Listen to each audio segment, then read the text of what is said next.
Lawful good paladin goes too far after becoming chosen one. Hello everyone. So the story is a few years old, and recently, after watching tons of Crick Crab and Den of the Drake, I wanted to share a few of my own RPG horror stories with you all. This first one's a bit long, but it's one of my most recent ones.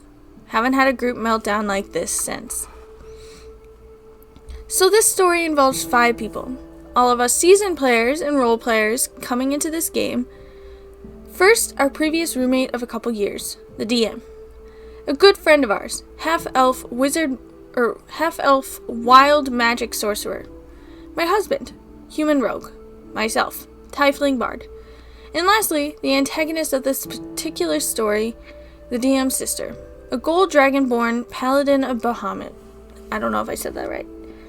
So, to begin, DM asked if me and a few others would like to take place in their homebrew 5th edition game. I was very interested, having had the itch to play for a while now.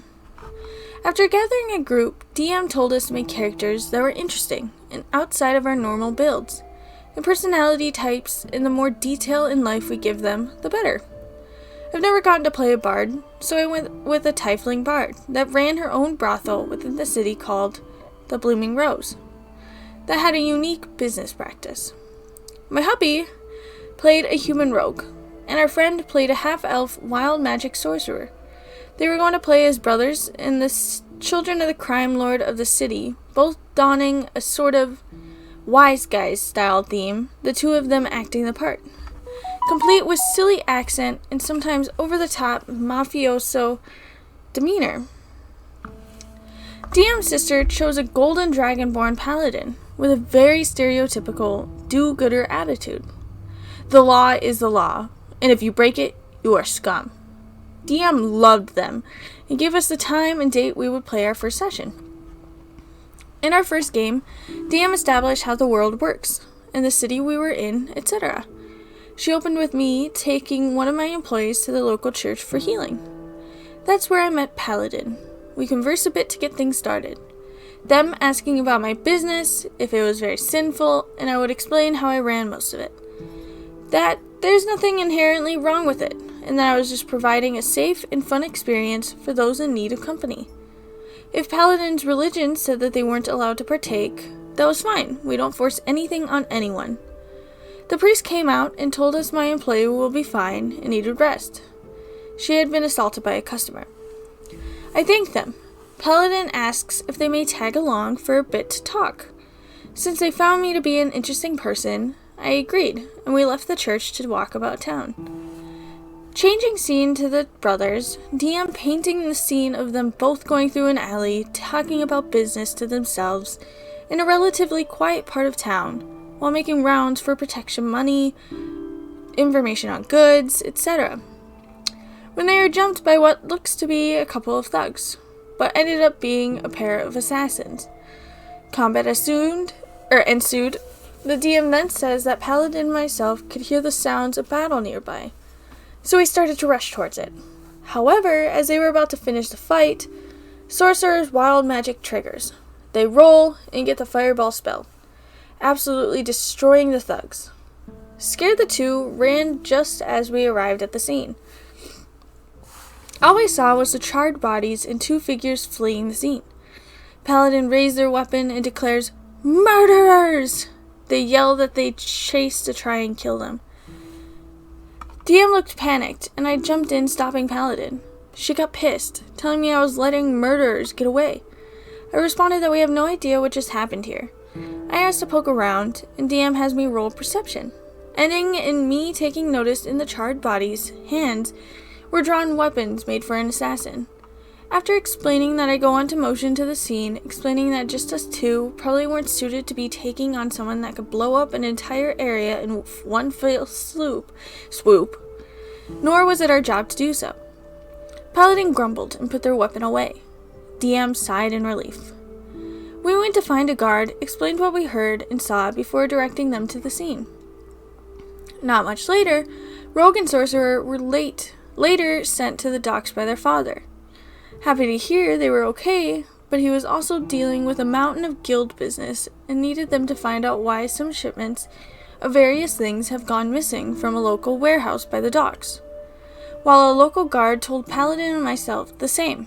The medicines meant for clinics were being pilfered from the warehouse, and if we could catch them, we would help a great many people. We meet at the docks, fight a few thieves, and after we introduce ourselves to one another, forming a loose party from it. However, Paladin was not thrilled with this. She somehow knew that Sorcerer was the person fleeing from the crime scene. Also that they were high-ranking in the Thieves Guild, connected, and to the crime lord of the city. Both DM and myself reminded Paladin she would not know they were criminals, or that they were connected to the crime lord at all. Afterwards, while adventuring together, Paladin spent every chance she could to try to frame both Sorcerer and Rogue and get them into trouble. It never worked, but the hostility was quickly wearing on our nerves. Sorcerer, Rogue, and myself were irritated by her, but we were enjoying the world and the story, so we kept going. The next few sessions, we investigated the disappearances of villagers. This led to a cult in a smaller town quite a ways away. A small town full of oddly happy but normal acting people. At least until we started poking around, and the town quickly devolved into a run-or-die scenario of illithids around every corner looking to try and silence the party before we could warn anyone.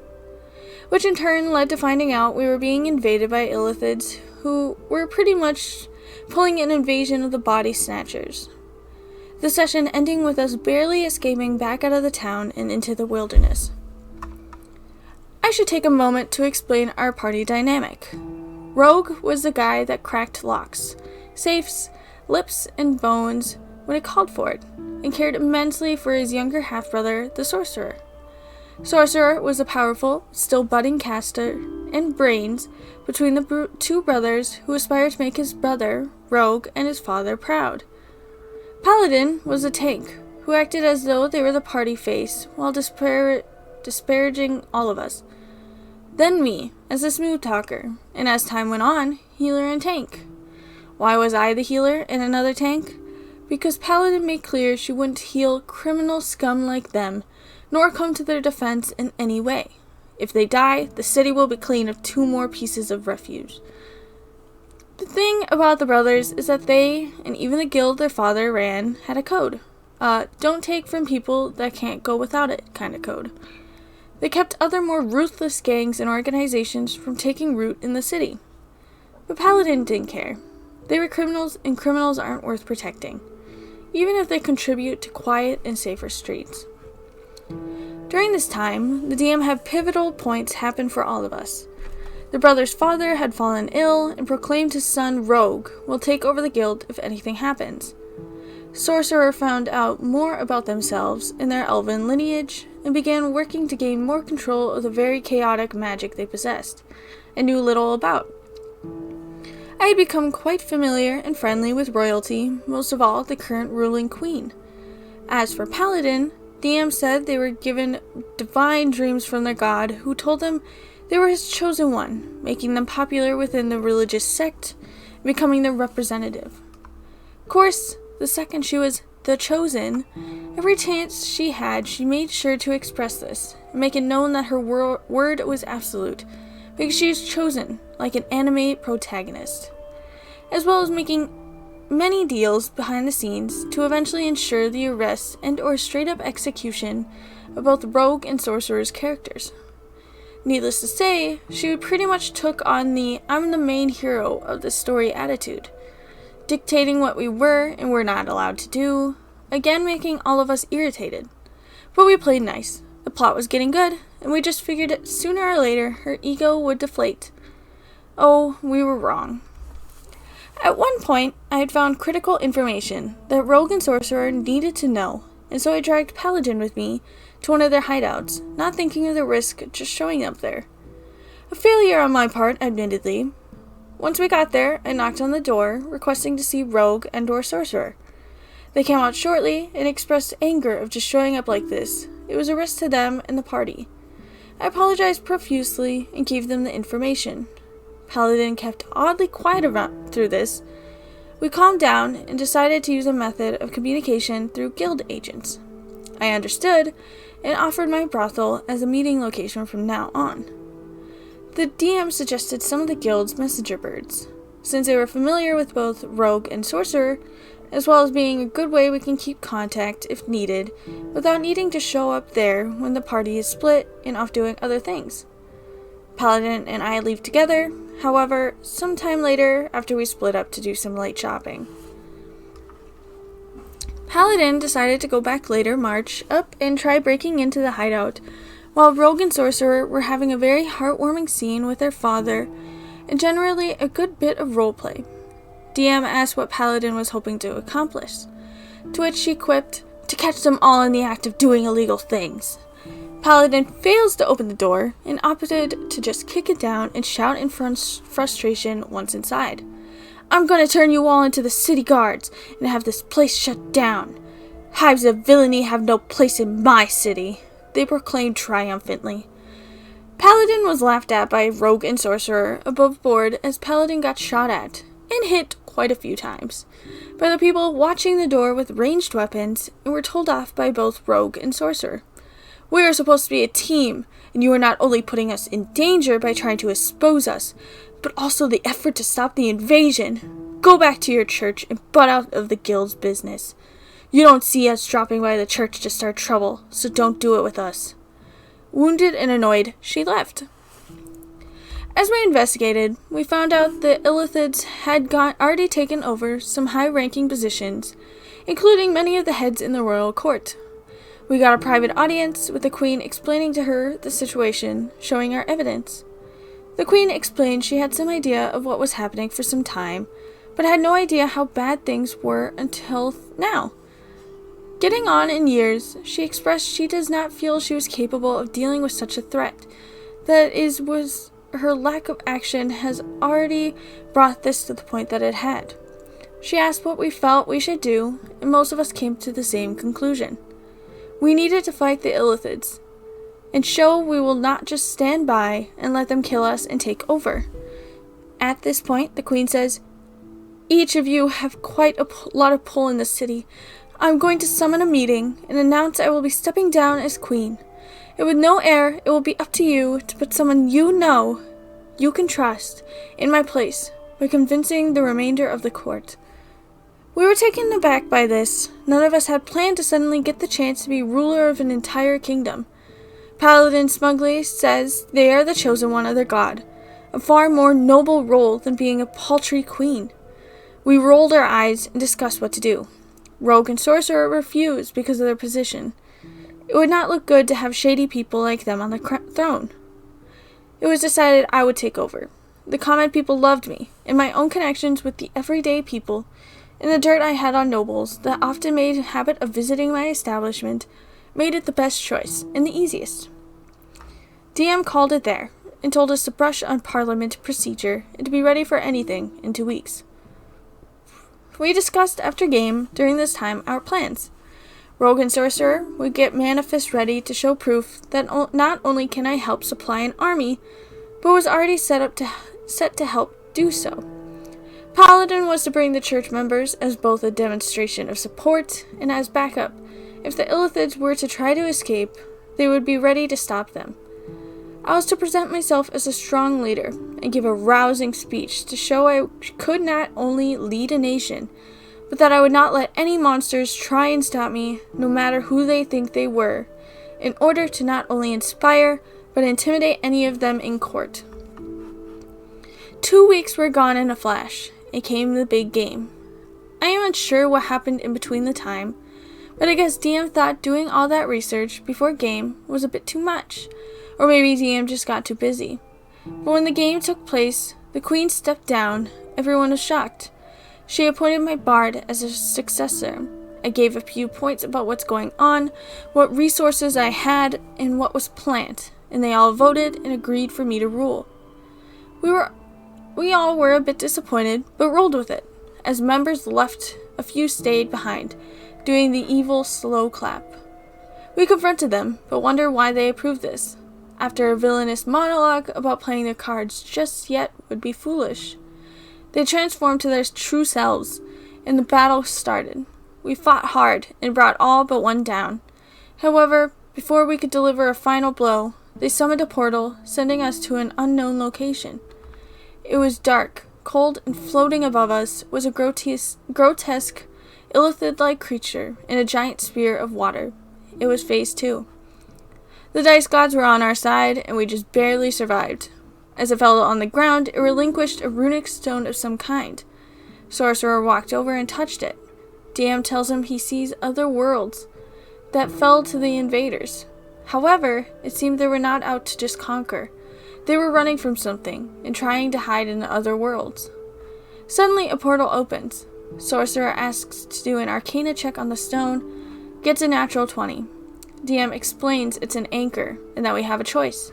Destroy it and deal with the illithids here, as well as whatever is coming, or throw it into the portal and make it another world's problem, as over time, the illithids would be pulled from our world.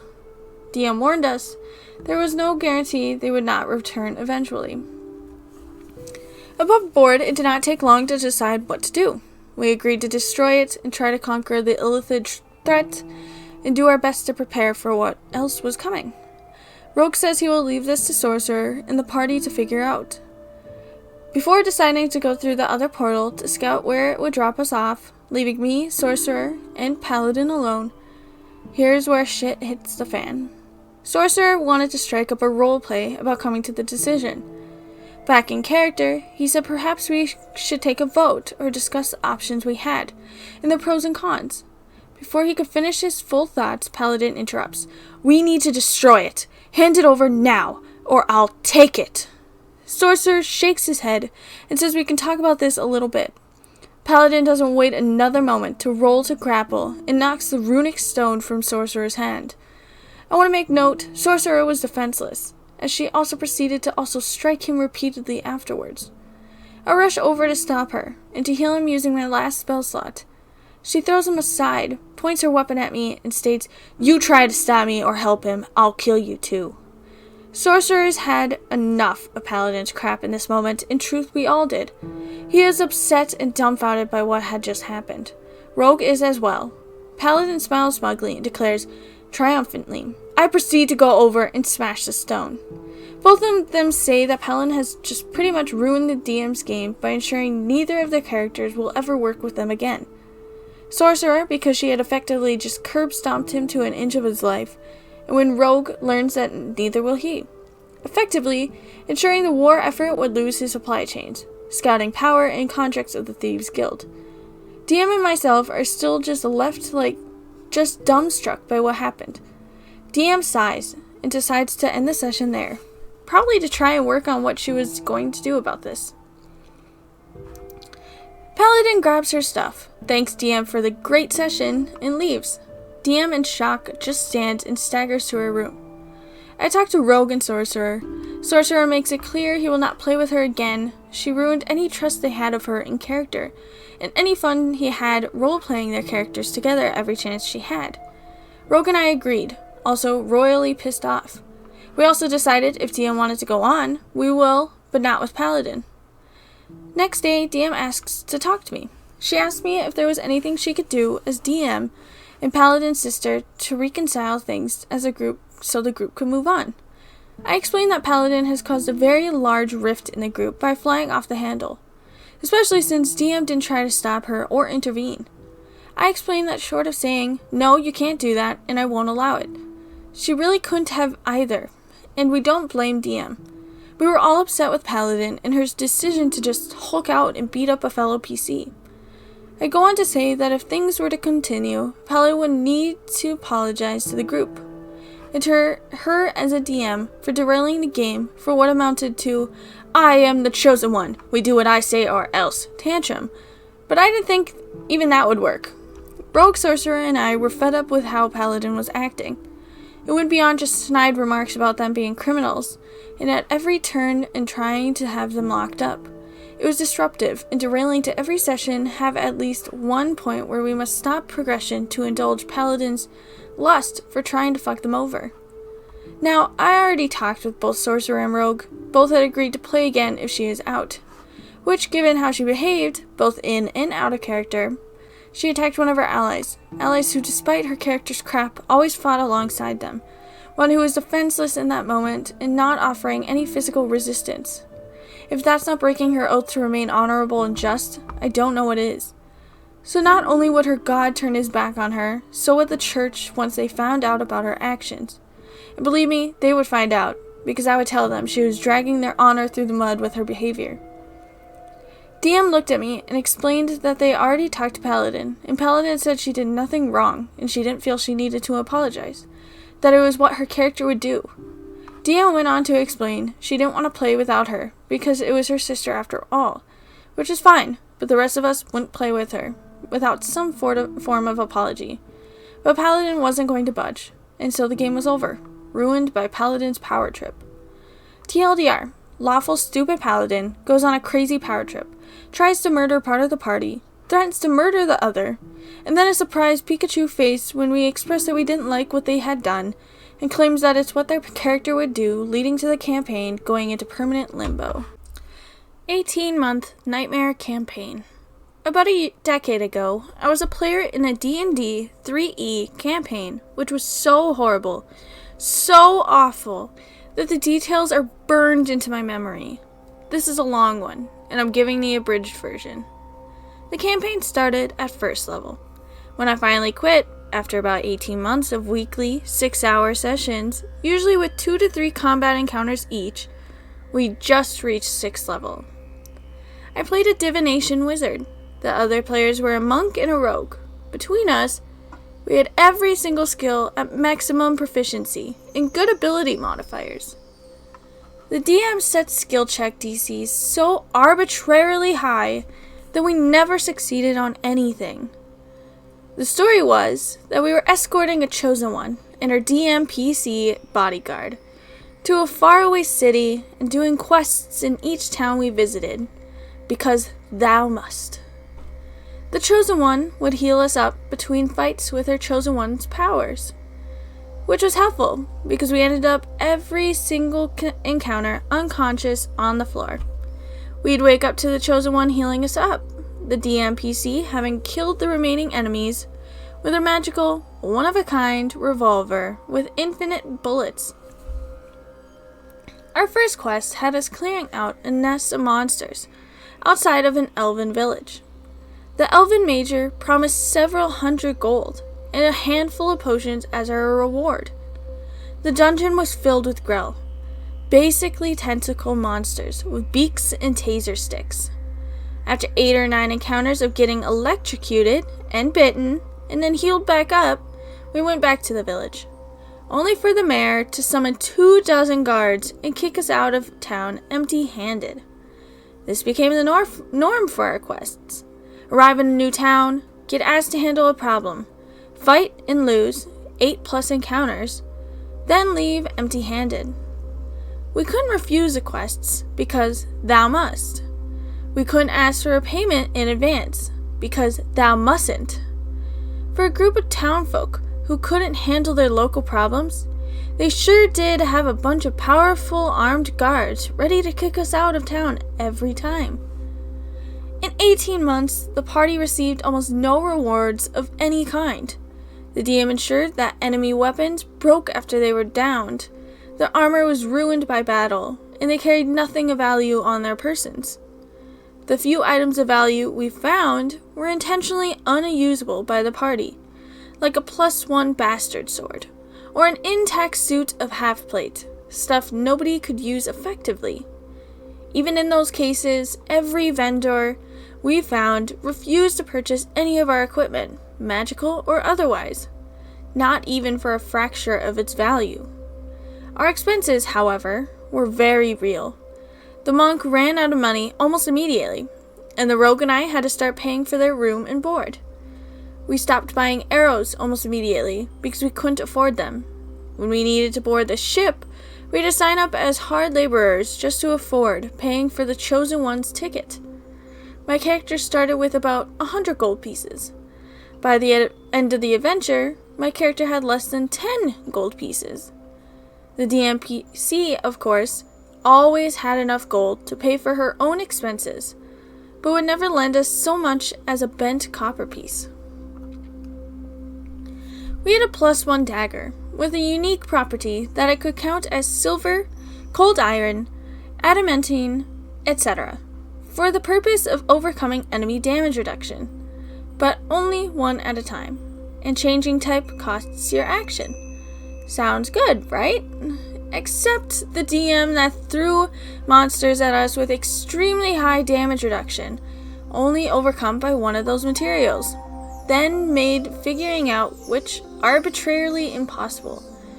This forced the rogue to have to try random materials, unable to break through even with sneak attack damage, until he inevitably got pummeled into the ground. It also reduced the monk's damage to basically 0. But we were losing every fight already, so not much had changed. My divination wizard was essentially a commoner. My divination spells never revealed anything. Enemies were resistant or immune to the damage my spells did. My buff spells were counterspelled or dispelled almost immediately. When I started resorting to magic missile, every enemy had shield cast on them. The players were restricted to content from the player's handbook, while enemy NPCs regularly had psionic powers, tomb of battle maneuvers, vile feats, and random abilities that were clearly homebrewed or made up on the spot. Over the course of the campaign, we kept finding these blue crystal magic items that were very important to the plot. Unfortunately, we never found out what they actually did, because the big bad or her minions would always show up right after we got one and take it from us effortlessly. In these rare cases, the DMPC would always have vanished or run off to protect the chosen one, and would thus blame us for our failure once they got back. The big bad of the campaign was a female sorcerer of 13th level or higher who enjoyed teleporting in front of the party and taunting us.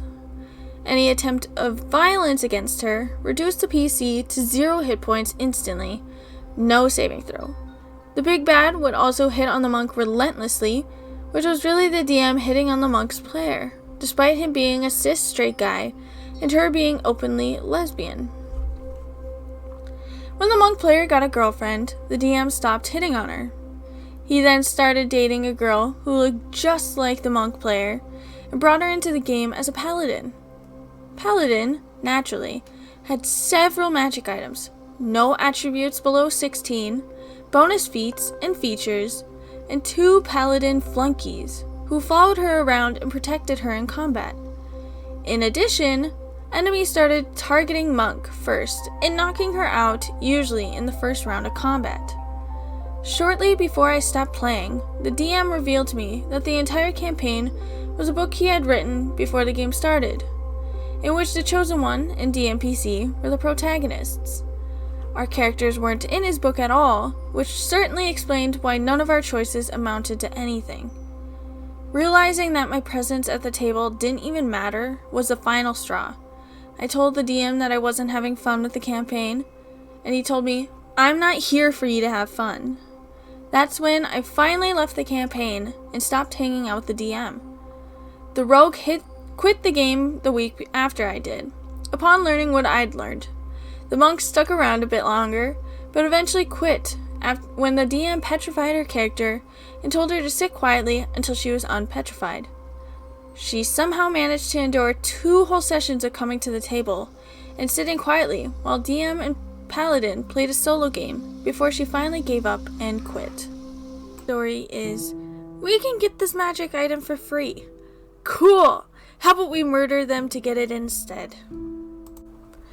Unfortunately, it's finally time for my spree of wonderful campaigns to be interrupted by a horror story. I hope someone else can enjoy my current pain. Sorry ahead of time for being rather long-winded. My roommate is my longtime DM, and recently a spot opened up in his in-person group for Rime of the Frost Maiden, and DM invited me to fill it. I'm pretty sure I now know why the previous person left. Current cast: me, Vitor, Fire Genasi Artificer, Vince, Human Rogue, Casey, Rabbit Monk, Gray, Half-Elf Warlock, and our problem player, Vati, Ratfolk Bard. I joined about 6 sessions ago, but the campaign had been going on for probably about 15 sessions or so before I got there. For the 6 sessions I've been there, Bodhi has only been there for 2 of them. His signature move is to message us an hour to 30 minutes before game time to let us know he won't be here today. From having spoken to the player who dropped out, Bodhi was there for less than half of the total sessions. We play at 7:30 p.m. every week. Last night, Bodhi messages at 7:45 that he's leaving his house to head our way. No explanation, no apology, just shows up when he shows up. A lot of the players are new to D&D, but are generally doing a wonderful job of learning and getting into their characters' stories. I enjoy helping the DM out in answering questions about mechanics, so I'm rarely frustrated about people not understanding how the game works. However, at a certain point, you sort of expect people to get the very basics, how to make an attack roll, for instance, which we had to explain to Vati last night. So, on to the campaign proper. The session that I joined on, the party was trying to recover some lost items from a Yeti cave. They spent a while discussing how they wanted to approach it, and eventually decided they wanted to try to stealth in to grab the items and leave without a fight. Vati was hostile from the beginning, immediately talking about various plans to really brutally murder the Yeti, the details of which are unfortunately lost to me, as this was several months ago. While the party is trying to stealth in, Vati is continuing to try to persuade the party to go with his plan of attack. Given the situation, I was willing to give him the benefit of the doubt. This was my first session, and it is a Yeti, so were there really that many options? Unfortunately for the party, the best laid plans often go awry, and a crappy stealth check uncovered them once they were in the furthest depths of the cave. A missing halfling was found being kept prisoner there, and they discovered the Yeti had a baby Yeti, a Yetling, she was caring for. Having been discovered, the party realized they were going to have to fight their way out, and reconvened to discuss how to approach it. From the beginning, Vati had a very curious insistent on having the baby Yeti be murdered by the mother Yeti. From using the baby as a meat shield, to convincing the mother that the baby was an enemy. The party was leaning towards a more straightforward, let's just duke it out approach, but Vati apparently has a track record of doing whatever he wants. So as soon as his turn came around, he cast Phantasmal Force on the Mama Yeti, specifying that the mom thinks that the baby is now the missing halfling, and that the halfling is the baby. Given the constraints of Phantasmal Force, I'm not certain it should have technically worked that way, but the DM rolled with it.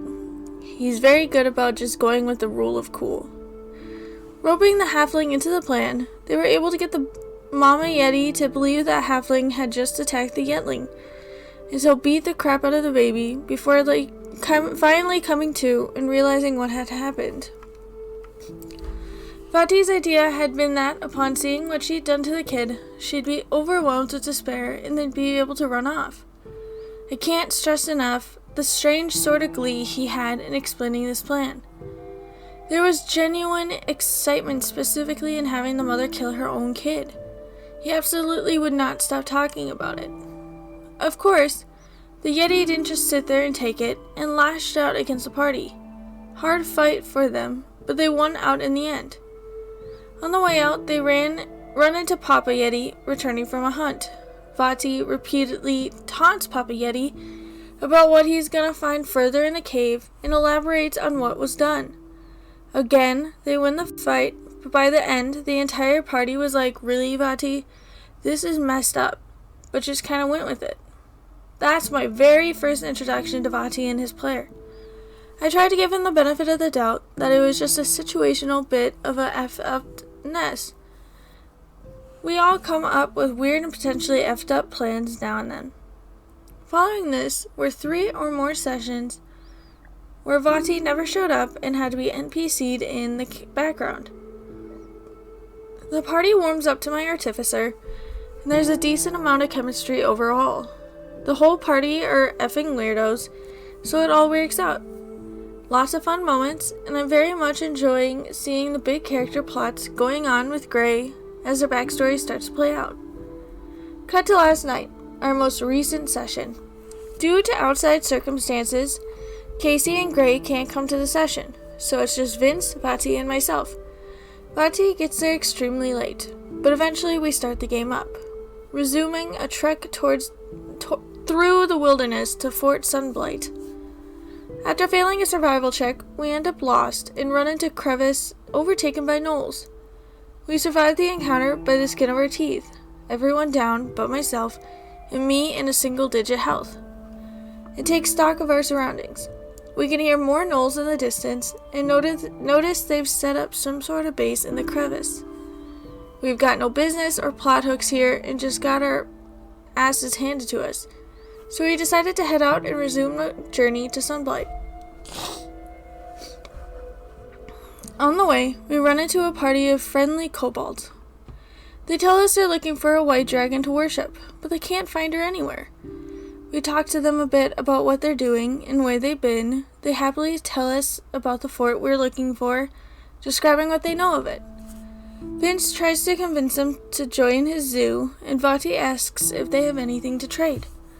They've got a few potions and a magical tattoo needle, and all they want in return is rations. Our DM doesn't typically enforce ration counting, especially as we've got a good berry bush, so we can effectively get the potions and tattoo needle for free. Upon realizing this won't cost us anything, Vati goes absolutely insane and tells them he's seen their dragon at a crevice nearby, and he can tell them how to get to it if they give us the items for free.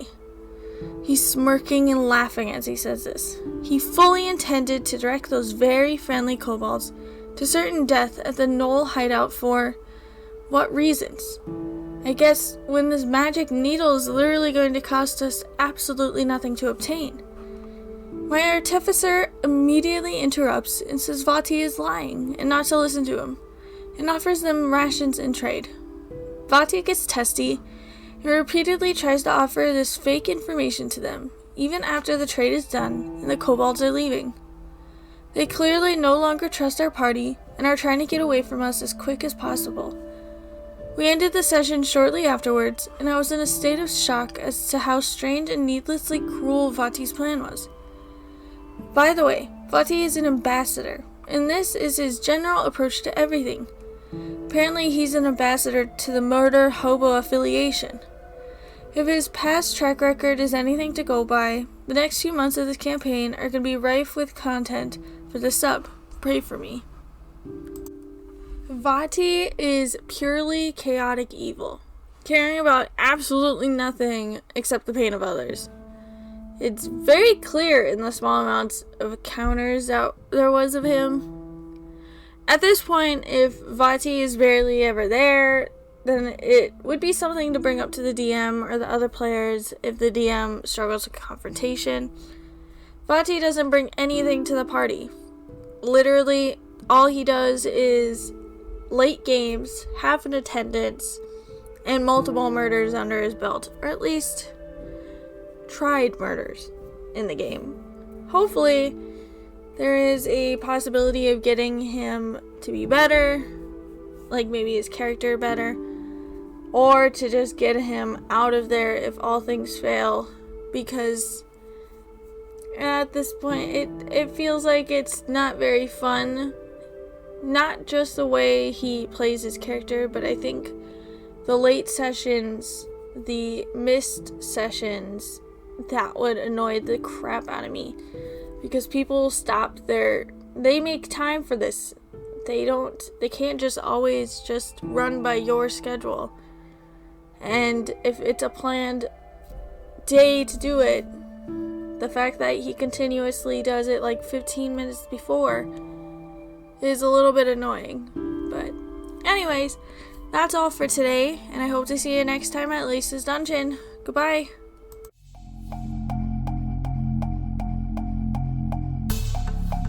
My only RPG horror story, and it almost ended a 7-year friendship.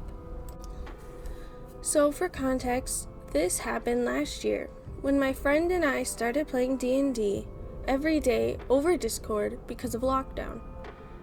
I had been our usual DM, and because of burnout, my friend decided to run a one-shot he had been planning to run as his first game as a DM. We all get set up, make some new characters, and get ready to play the Space Pirate one-shot. As we do, we decided to make the newest member of our group the captain. The purpose being he was really shy and passive and wanted to give him a chance to take charge. We will call him Captain for simplicity. Now, as we start to play, we are all given a roles on the ship.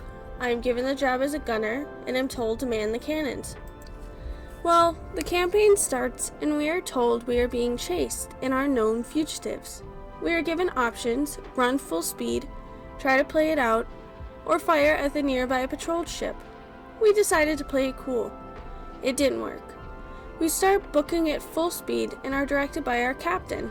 All the meanwhile, I was itching to fire off our cannons, but the captain says no. I asked the DM if I can stealth to the guns and fire them anyways. He has me make a stealth check and I succeed well enough to go.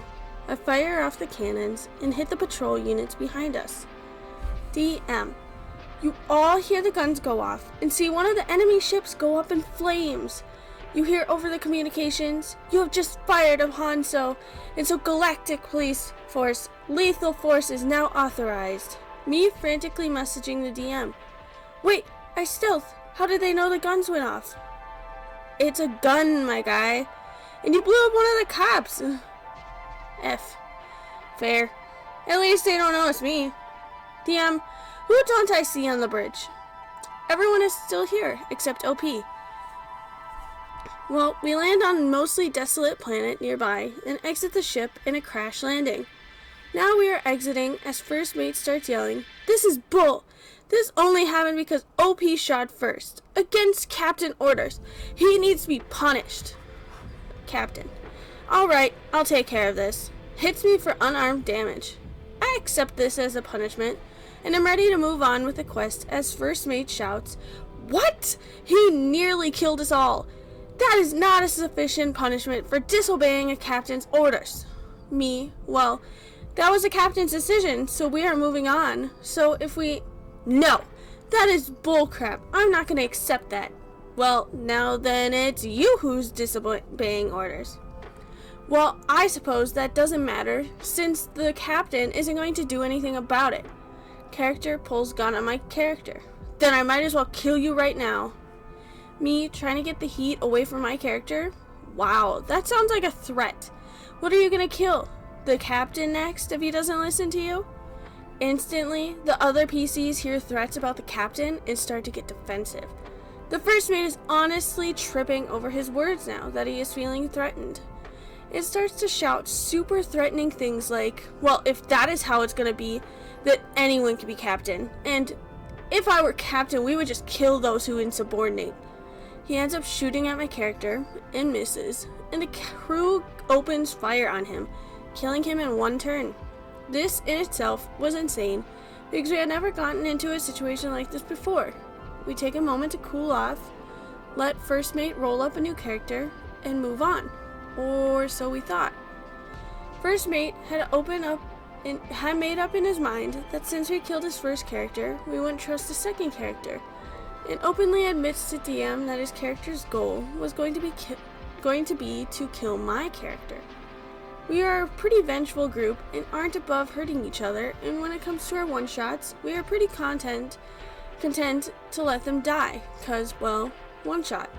That being said, we have never fully killed another PC, maybe just knock him to zero, so the DM allows him to play bounty hunter, bent on killing the whole party, and allows him to set up an ambush for us on one of our paths. We end up getting into combat, and me, recognizing how salty he is over a game, I decided to make it worse. Honestly, not the most mature way to handle it, but it was a game, and I figured if he decided he didn't want to be part of the party when we killed one of his characters, I would show him what we would do to people who are against the party. Fast forward, through the fight, he had managed to knock one of our allies to a 0 HP, with 2 failed death saves, and the player proudly announces over a voice chat, "I don't care what happens next. I killed one of you, I win." Honestly, that pissed me off a bit, because he was really this salty about a throwaway character being killed 30 minutes into a one-shot. So he made the effort and managed to stabilize my ally and got the shot on first mate that knocked him down to 0 and explained to the DM, "On my next turn, I will absolutely hit him at close range with my dagger as he is unconscious." The player loses their crap, tells us we are all a-holes, and leaves a call. Mind you, I have been friends with this guy since late high school. We moved in together right after college. To see him blow this into this big of a deal was a shock to say the least. We spent time talking to the DM and explained what he did well and what he needed to improve on. We usually do this every session so we can just have the games be more fun as we go on. After a while, first mate comes back and we try to calmly ask why he felt the need to play a character who was in direct opposition to the party. He claims that none of us would trust him because we would use meta knowledge and be suspicious of his new character. Something a lot of us in the group pride ourselves on is not using meta knowledge. We want to explore things as our character. We want our characters to forge friendships, enemies, and overcome challenges as them, not as a player controlling a piece. We, most of us, play for the story in this group, and this thought was really offensive to the lot of us. All the players, except me, denied this would have happened, and first mate claims that they can only say that since we aren't playing anymore, and we will never know. I admitted I would be at least a little suspicious of him, and he says that is proof enough, and I remind him the only reason I would even be a little suspicious of his new character is because he would always say, "Man, if someone killed my character in one of the campaigns, my next character would have 2 goals.